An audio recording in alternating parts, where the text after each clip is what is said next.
Hi everybody, Janae here. So as you can see, I am going to do a little bit of branching out. I'm sorry, as you can see from the title, I'm going to do a little bit of branching out. I'm still going to be talking about books, but I'm also going to have kind of like a topic that those books are going to fall under. And this is going to be kind of like a chatty thing and just me getting some of my thoughts out and sharing them with you all. And then, like I said, giving a few book recommendations to go along with what I'm talking about. As you can tell from the title of this video, today I'm going to be talking about service and dealing with the question, am I doing enough?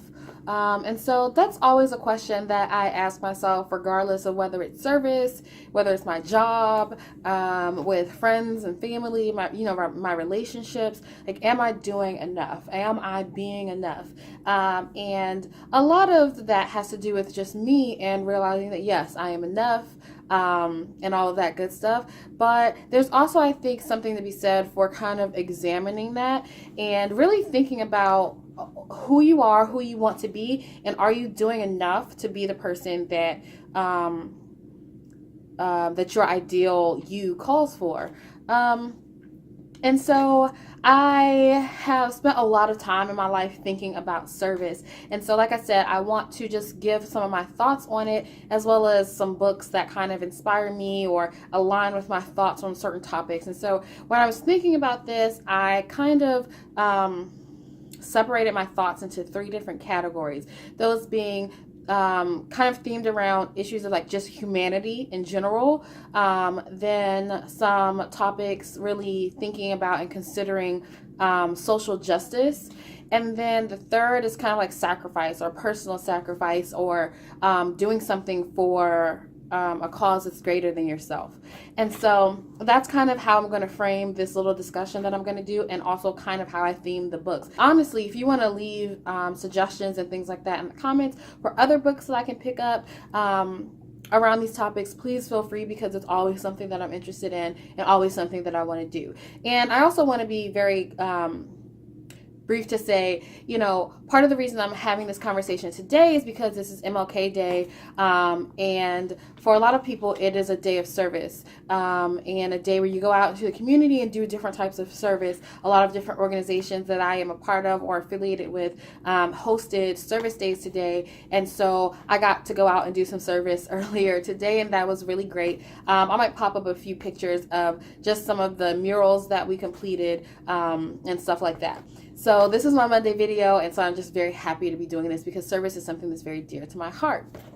So first, I want to talk a little bit about my thoughts on humanities. That was the first category that I mentioned, and I am going to be writing a piece. I think I have it scheduled for late February or maybe March to come out on my blog, because I have been scheduling things. I promise you I'm going to actually be getting stuff out when I say I am.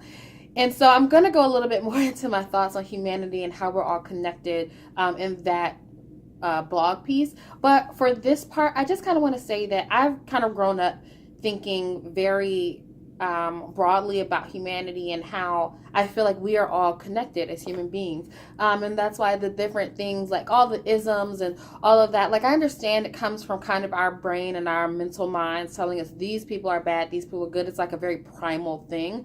But I also think that we as human beings have overcome a lot of our primal nature. And I think it's about time that we overcome those primal, in my opinion, primal kind of thoughts.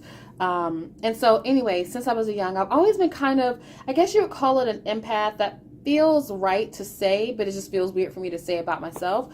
But yeah, I'm always the one, I'm kind of picking up on the emotions of people in the room, especially people that are close to me, because honestly, or obviously rather, I can just read them a little bit better. But I've just always been that person who can kind of read between the lines and kind of see how someone feels, and really actually kind of feels their pain or their joy. Like, I'm really quick to absorb people's emotions, and I don't always send them out. Like, I don't always emote the same way other people do, but I always feel how other people are feeling, for good or for bad. Okay, sorry if there was a little bit of a shift. I had a camera issue. So going back to my ability to just kind of soak up the emotions around me. It used to be that whenever I encountered or heard about or whatever people who maybe in one way or another were less fortunate than I was, there would be a lot of sadness and there'd be a lot of guilt there. And I now know that that's guilt, especially, is not the appropriate response. But I learned very early that action was the way for me to soothe that feeling. And so I say this about most people, and I don't think it's a bad thing, but I think service is as selfish as it is selfless. Because I think if you're really into service, if you're really into helping other people, making the world a better place, like whatever spin you want to put on it, or however grand you express that desire, then that means that there's an issue that you care about. There's something that you're passionate about. There's something that you want to change. And you're not going to be able to stop until you see that change or you make some progress toward that change. You know what I mean? So yes, you want to make things better for your entire community or the world that you live in. But that's also a desire you have to do that. And in acting on it, you're also fulfilling your own desire. And I don't think that's a bad thing. I think that's a good thing. But I always describe it that way. It's as selfless as it is selfish. I have lots of things I care about. And so I just, I do service because I care about people. I feel the humanity in everybody. And so if there are groups of people who I feel are being robbed of their humanity, yes, I want to be not only their ally, but their servant. And that's how I kind of view things. And a lot of this question of am I doing enough is because I feel like in the past few years I have become complacent around a lot of things. And I'll talk about that a little bit more in the next section. But this has gone on quite long enough, and I have not talked about any books. So I am going to just share a few books that I feel like really kind of touch on humanity and really drawing people together kind of for the better of everybody. So I have two books for this topic, and one is nonfiction, one is fiction. And I feel like I've talked about both briefly on this channel before, but I'm going to talk about them again really quickly. So the first is Soul of a Citizen by Paul Loeb. Yeah. And the tagline to this is living with conviction in challenging times. I really like this book. I haven't gotten all the way through it, but it's really kind of just about different people who have seen an issue in their community or in the world at large and have tried to or have come up with inventive ways of addressing that issue or have started a movement to address that issue. And it's kind of about those people, what drives them, what motivates them, like what pushes them forward. It's like the soul of a citizen. So normal everyday citizens who have like I said, started movements and really made change in their communities in whatever way. And so I really enjoy this book. I like reading those people's stories because I think a lot of the time you feel like I'm not a strong enough leader, or I don't have this certain kind of personality, or there's some reason why you can't be the one to like affect change, why you can't be the one to start a movement, why you can't be the one to initiate some kind of act of service. And I feel that way often, and I always have to come back to this book and read another story about a different person who has just kind of picked up and said, what I'm seeing right here isn't right, and I'm going to do something about it. And so I really do like this book, and it's just about the ordinary average person really kind of answering the charge to make a difference in whatever way that they see fit. The next book that I want to talk about is called Weightless by Sarah Bannon. I really like this book. It's a fiction book, obviously.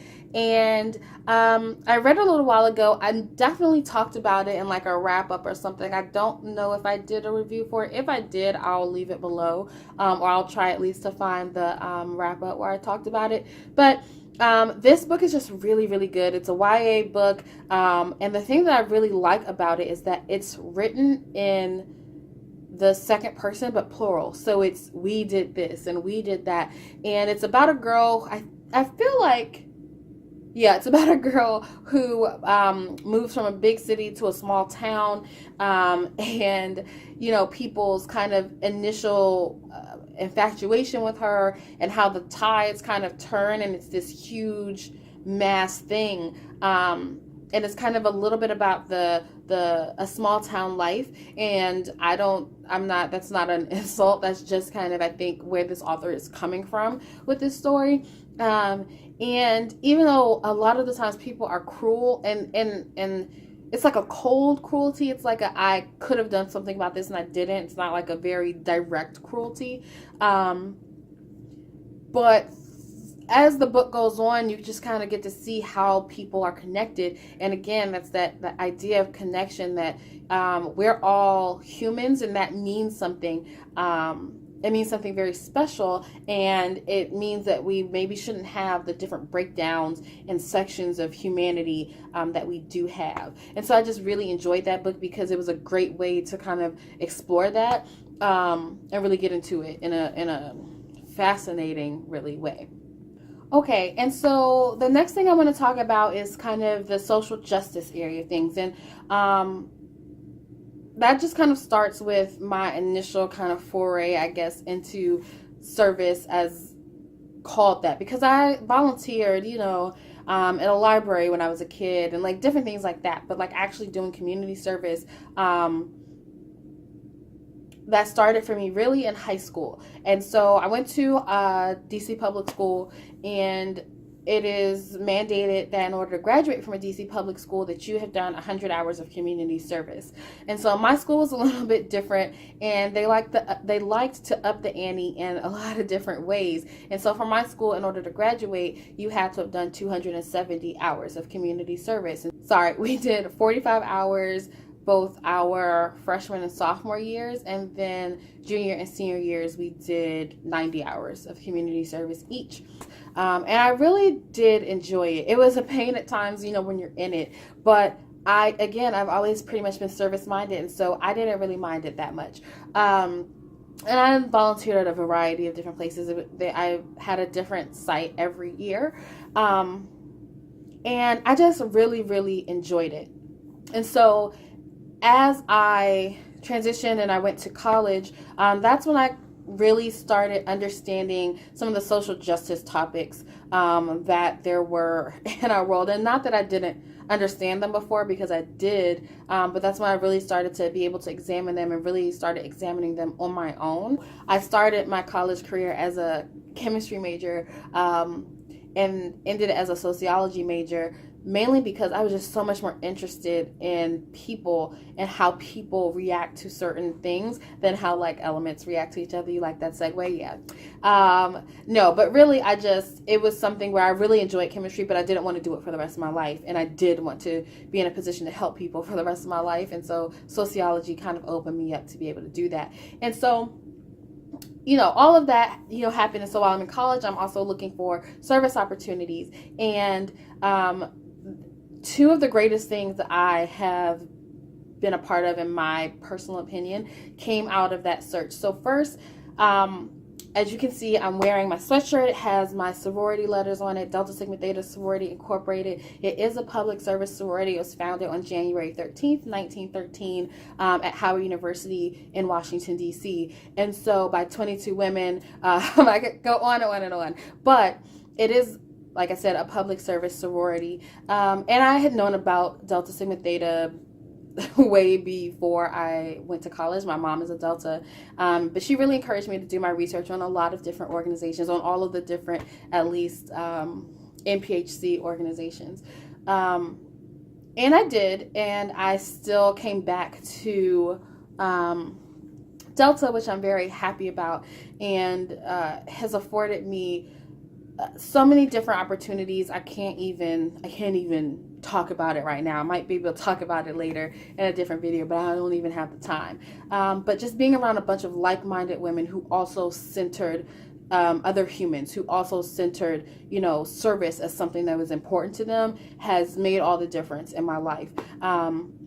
And again, I knew about this before college, and I definitely knew that I wanted to be a part of this organization before I got to college. But in college is when I was able to do that. And so I just really appreciated that, and got my eyes open a little bit more to the different kinds of service that you can do through Delta. And then also I was, again, looking for service opportunities while I was in school, came across an organization called City Year. And I'm not going to talk a lot about City Year because I could talk forever about it.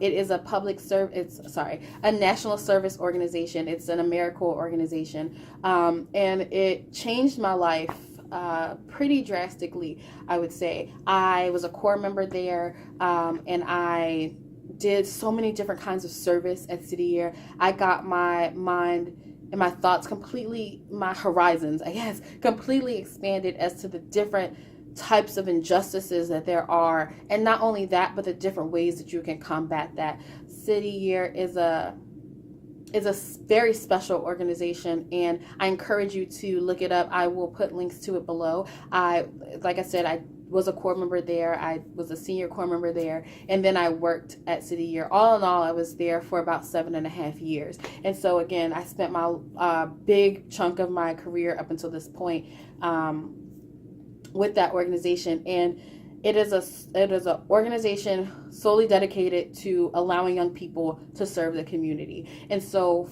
for a long time, my job was service. And I just really appreciated that, and the different levels of social justice topics that I got to interact with, from human trafficking, which is, I could make a total video about that all on its own. It's a huge travesty in my opinion.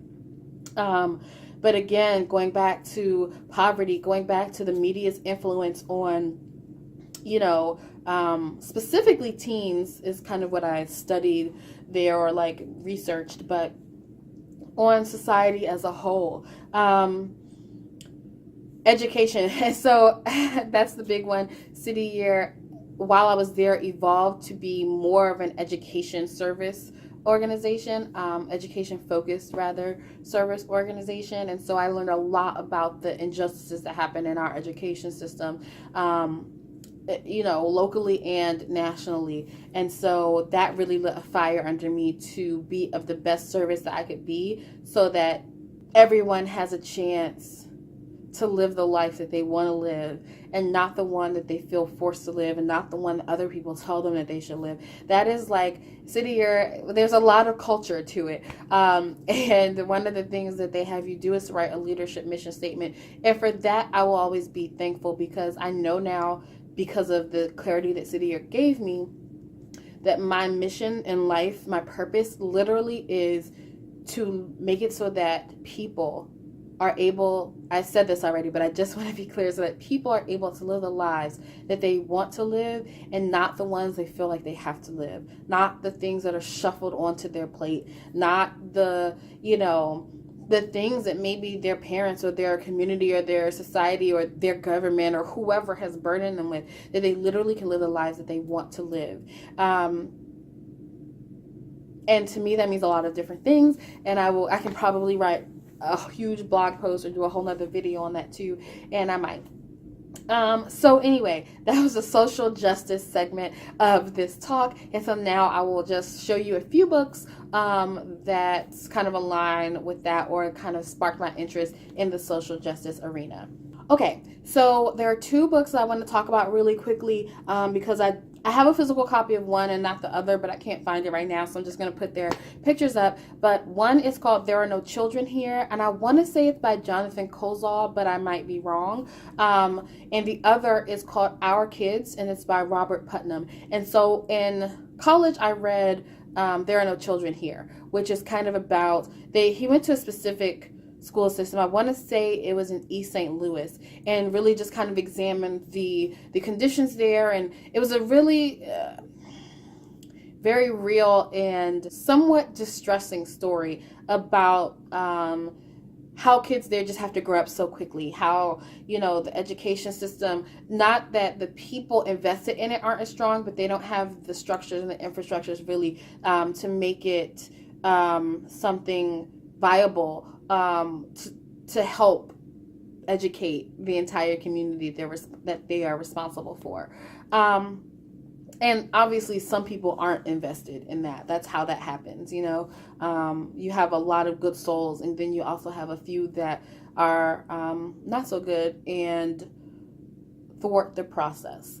And then Our Kids is, so There Are No Children here is a little bit older. It was probably written in like the 90s, I want to say. And so Robert Putnam's book, Our Kids, was just written maybe a few years ago. And it's a similar type of story, just about, it's basically called Our Kids, saying that all of the kids in this nation are our kids, and we should be protecting them and wanting them to be educated to the fullest extent possible. And so I just suggest both of those books if you're interested in that. I have two more that I really quickly want to talk about. I've definitely talked about this book before on my channel. It's called The New Jim Crow. I still haven't finished it, and I still want to.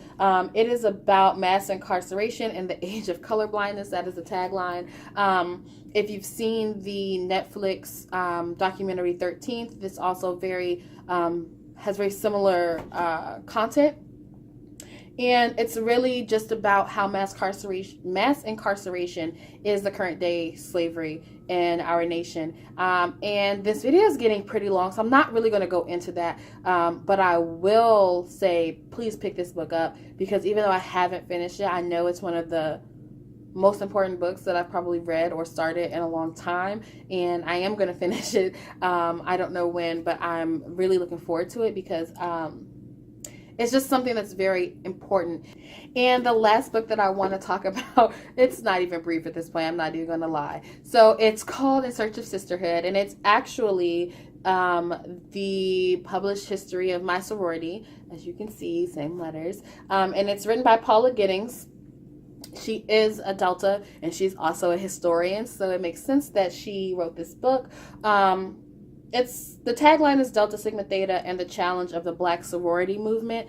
And so what I would say about this and everything else that I've said, there are many other amazing sororities.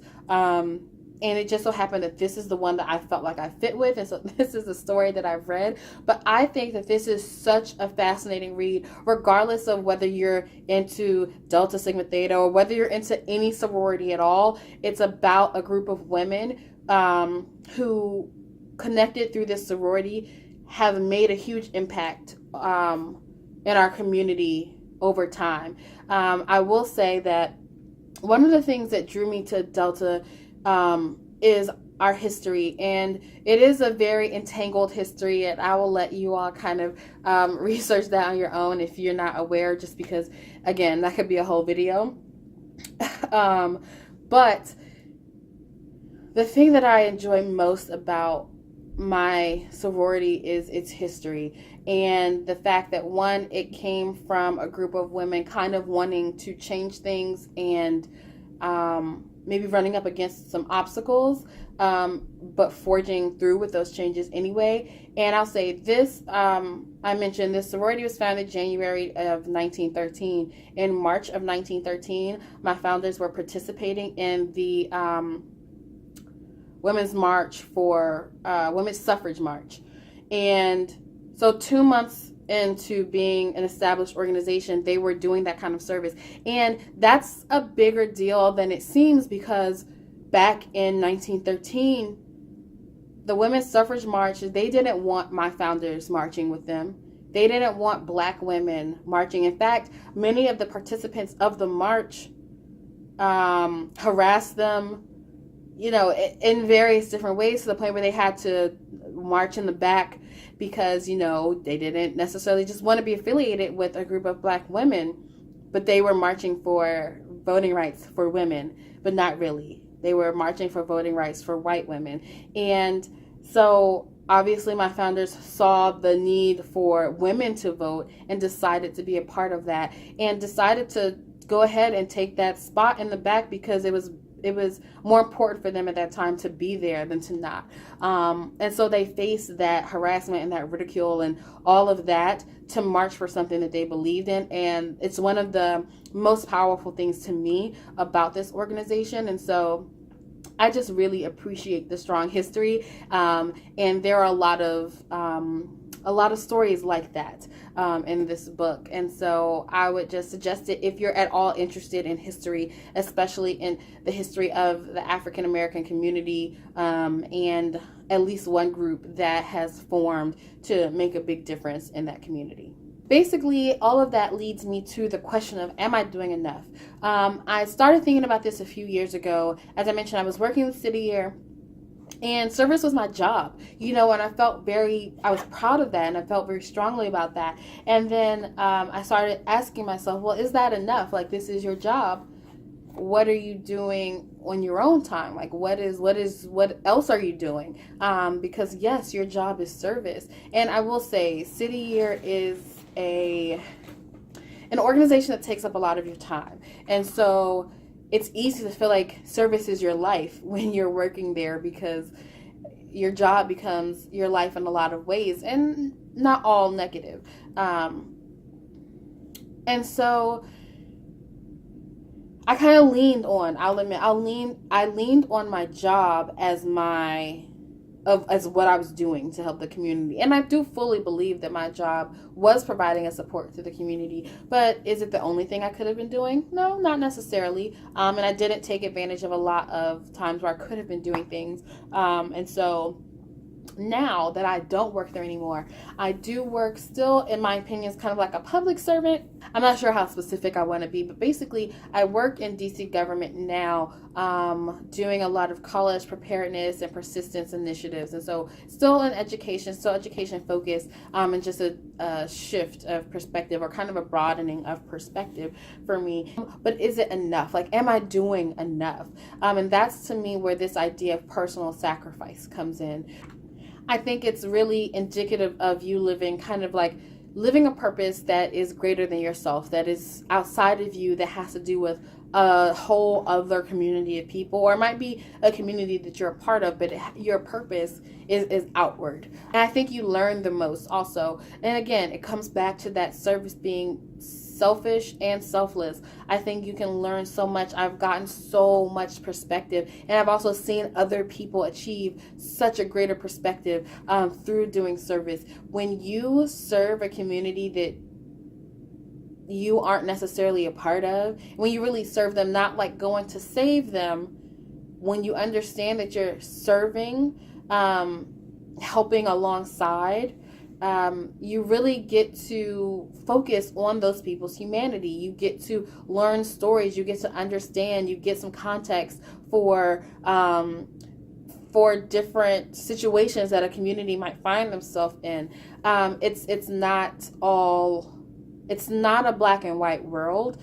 And I think that service, particularly providing a service to a group of people,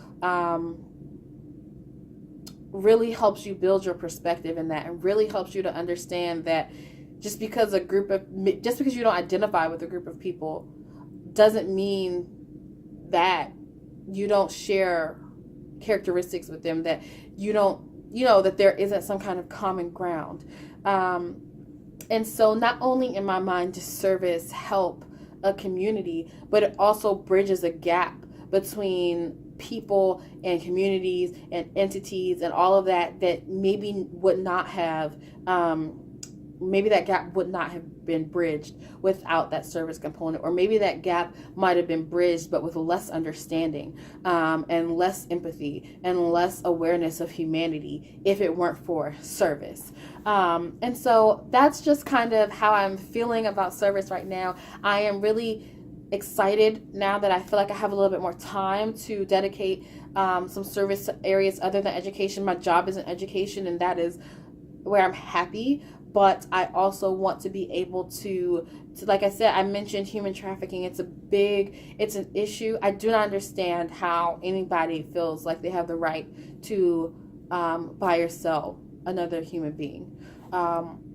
It's something that bothers me. It disgusts me to the deepest part of my soul. And so I would love to get into some volunteering somehow to eradicate human trafficking from this world, different things like that. And so again, this video is super long at this point, and so I'm just going to kind of cut it there. But I do want to give a very few books that deal with or align with my thoughts on personal sacrifice.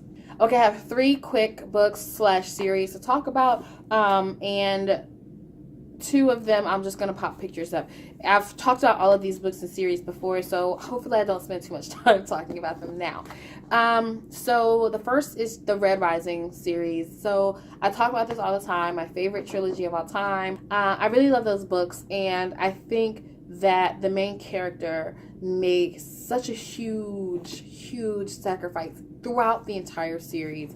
And I'm not going to give away spoilers, but he does something for his community, for his people. It's very hard to describe. And so I'll just say that you should really read the stories if you're interested in stories about personal sacrifice and, you know, stories about people serving a cause greater than themselves. It's beautiful, and it's rich with that kind of thought and imagery.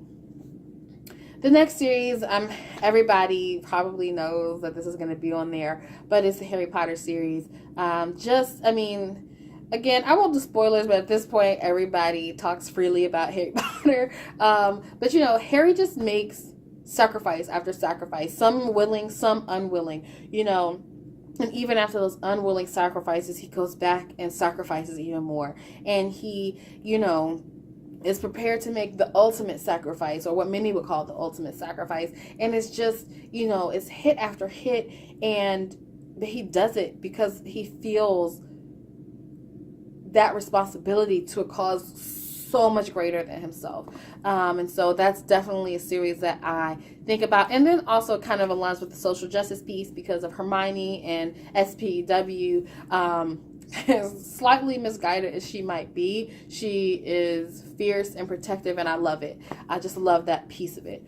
And then the last book that I'm going to talk about in terms of personal responsibility is called Necessary Lies. I've definitely talked about this book on this channel before. I've done a book review on this book. It's one of my favorite books of all time. It's by Diane Chamberlain. And you can still see all of my tabs when I did that book talk. It's so good. It's about 1960s North Carolina. There is a woman. She is a social worker, and she is basically, she comes to realize that her job is, or a large part of her job is to decide whether or not her clients should be able to have children. And she is kind of a middle-class white woman. Her clients are either poor white people or poor black people. At this point in the 1960s, North Carolina is actually the last state to eradicate this. Several states had this as well, but social workers had the power, really, to decide whether or not their client should be sterilized. And they could do that, and they could recommend it with or without their client's consent. And this is just about a story of a social worker who really got into the job to do good and questions and bucks against the system, you know, however she can. And she's shy and quiet, and I think that's another reason I really like it. You don't have to have a big personality to buck against the system. She was scared most of the time she was doing it, but she did it because it was right. It was the right thing to do. And she's still a little bit morally gray, which I can appreciate for her time period. But I just really love this book. It was so well done. And I'll leave the link to my book talk. I have so many thoughts. Check it out because it's just a really, really good book. Talks about a lot of great themes. And that is it. That was a very long video. If you made it to the end, thank you so much for sticking with me. I appreciate it greatly. This has been so long. I'm really just going to cut it here. I have to go and edit this so I can put it up today because I left filming to the last day, which is not a good idea, but I'm still going to do it because I promised. And so I will just say here, I will see you all on the next video. Thank you so much for being here. Bye.